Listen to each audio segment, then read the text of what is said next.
পড়াতে যাবো, রেডি হয়ে গেছি।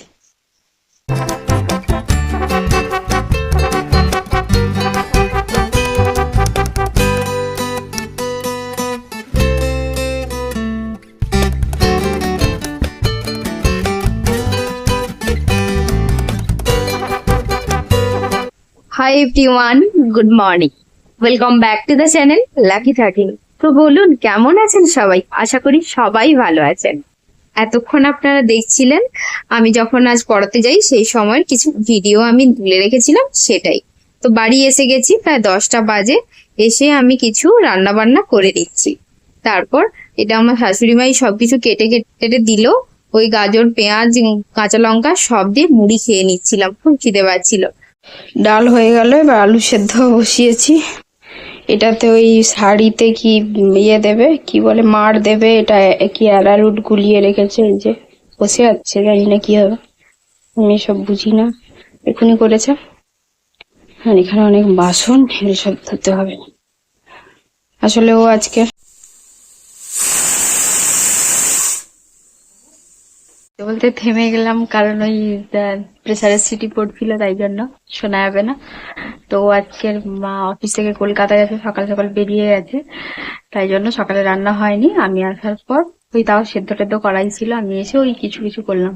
কিছু হবে না, আজ মাছ আছে, তারপরে আরো তরকারি আছে, শুধু ওই ডাল হলো আর আলু সেদ্ধ হলো, আর ভাতটা আগে করে রেখেছিলাম। এইগুলো হলে এবার ওই বাসন টাসন ধোবো, এইগুলো সব পরিষ্কার করে দেখি তার কি কি আছে কাজ।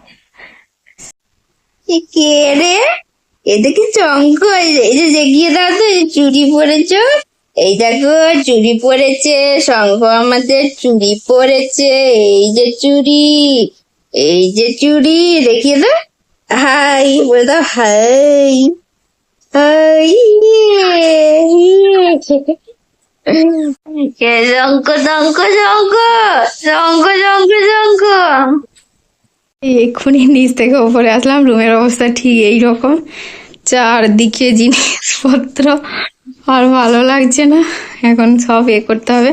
একটু শঙ্কর কাছেও ছিলাম, এখন অনেক কাজ করে এখন আবার দেখি কতক্ষণে শেষ করতে পারি।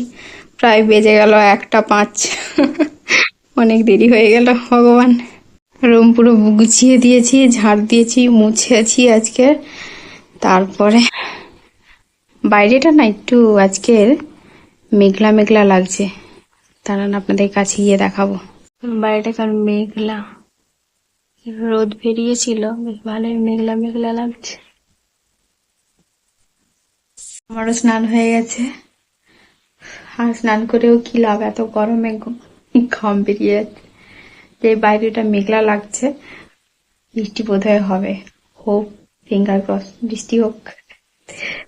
তো খেয়ে আসি। তখন 1টা 5 বেজেছিল, এখন 1টা 56। মানে কপাল ভালো, আজকে তাড়াতাড়ি সব কাজগুলো শেষ হয়ে গেছে। দেখি এবার নিচে যাবো, খেয়ে আসি। এখন বসে বসে এই স্প্রাইটটা খাবো। একটা নতুন পেটি এনেছে, আর এটা আগের পেটির একদম লাস্টেরটা। আমি ভাবলাম নতুন যখন এসেছে, আগের পেটির লাস্টেরটা আমার পেটেই ঠুকুক। কি বলেন আপনারা?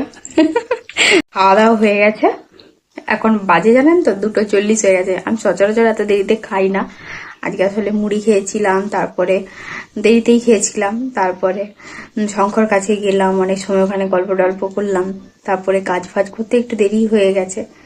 তারপরে ভাবলাম দেরি যখন হয়ে গেছে, বাবার পুজো হলে একসাথে খাবো, তাই জন্য 3জন একসাথেই খাচ্ছিলাম। তো আমি সেই সময় ফোনটা আমার যে চার্জে ছিল না, একদম চার্জ ছিল না, তাই জন্য আমি ওপরে রেখেই গিয়েছিলাম, নাহলে আপনাদেরকে দেখাতাম। পরে অবশ্যই দেখাবো কখনো এভাবে একসাথে খেলে, হয়তো আপনারা ভাববেন এটা। ঠিক আছে, তখন দেখাচ্ছিলাম যে মেঘ সেজেছে, এখন বাজ পড়েছিল। আমি ছুটে ছুটে আসলাম, এসে সমস্ত লাইন টাইন খুললাম, চারদিকে যা যা ছিল, চার্জার, সিসি লাইন, সমস্ত দেখাচ্ছিলাম। মেঘ সেজেছিল, এখনো বৃষ্টি আসেনি, মেঘটা ভালোই সেজে, বললাম তো যা বাজ পড়ছিল। কিন্তু দেখুন, আমাকে দেখে নিশ্চয়ই বুঝতে পারছেন, মানে টপ টপ করে ঘাম পড়ে যাচ্ছে, এত গরম। এত গরমটা এবারে পড়লো কেন? আসলে আমরাই তো দায়ী বলুন এর জন্য। পরিবেশ দূষণ করছি রীতিমতো, প্রত্যক্ষভাবে এবং পরোক্ষভাবে, দুদিক থেকেই। আর তো বৃষ্টি হেলে সবচেয়ে খুশি হব, জানি না সবাই খুশি হবে, কিন্তু আমি ভীষণ খুশি হব, কারণ আমার ভীষণ গরম লাগে, আমি একটুও গরম সহ্য করতে পারছি না আর। ভীষণ কষ্ট হচ্ছে আজকে, আজকে বেশি গরম লাগছে আরো। তো এখন এইটুকুই, দেখি বৃষ্টি যদি আসে দেখাবো। আমার খুশির কারণটা তো সেটাই, তো সেটা অবশ্যই দেখাবো, আপনাদেরকে সাথে শেয়ার করব। কালকে না রাত্রেবেলা একটু ঘুম হয়নি, ওই রিলস বানাচ্ছিলাম, তাই জন্য দেরি হয়েছে ঘুমোতে। এখন আবার ভিডিও এডিট করে পাবলিশ করে এই দিলাম, পাবলিশ করলাম মাত্র। তো বেজে গেছে 4:10, 5টা থেকে 5:30টার মধ্যে স্টুডেন্টটা পড়তে আসবে। আজকে হচ্ছে বুধবার, তো তা দেখি 1 ঘন্টা মতো ঘুমোবো, ভীষণ ঘুম পাচ্ছে আমার, আমি আর পাচ্ছি না। ঘুমাবো বলে সবে শুয়েছিলাম, মনে হয় 10 মিনিট থেকে 15 মিনিট ঘুমিয়েছি। ও চলে এসছে, ওর নাম হচ্ছে অভ্রনীল, ওকে অভ্র বলি। তো এসে ডাকছে ম্যাডাম ম্যাডাম এরকম করে ডাকছে, আমি তো বুঝতে পারিনি ও তাড়াতাড়ি চলে আসবে। তারপরে আমি দরজা খুলে বলি, তুমি তাড়াতাড়ি এসে গেছো? বলে আজকে স্কুলে যাইনি, তাই জন্য তাড়াতাড়ি এসে গেছি। আমি তো বুঝতেই পারিনি, আমি ভাবলাম তাও 1 ঘন্টা ঘুম হবে, হলোই না ঘুম। তারপরে ও চলে যাওয়ার পর একটু শুয়েছিলাম, দেখি না 7:30টা বেজে গেছে, তাই ঘুম হচ্ছে না, ঘুম ভীষণ পাচ্ছে, শরীরটাও খারাপ লাগছে ঘুম না হওয়ার জন্য। আমার হাজবেন্ড ফোন করলো, ও রাস্তাতেই আছে, আর 10-20 মিনিটের মতো রাস্তা, দেখি ও কখন আসে, নিচে গিয়ে রান্না টান্না করি, এসে খাবে ও। ঠিক আছে, এখন আপাতত বাই আপনাদেরকে। ও বাড়ি চলে এসছে, এসে স্নান টান করে নিয়েছে খুব তাড়াতাড়ি, তারপর বললো চা খাবে, আমি তাই জন্য ওকে করে দিলাম। তারপর খুব তাড়াতাড়ি ডিনারটা করে নিয়েছি আমরা। ঠিক আছে, এখানে এটুকুই আজকের আমার ভিডিওটি। Good night and by.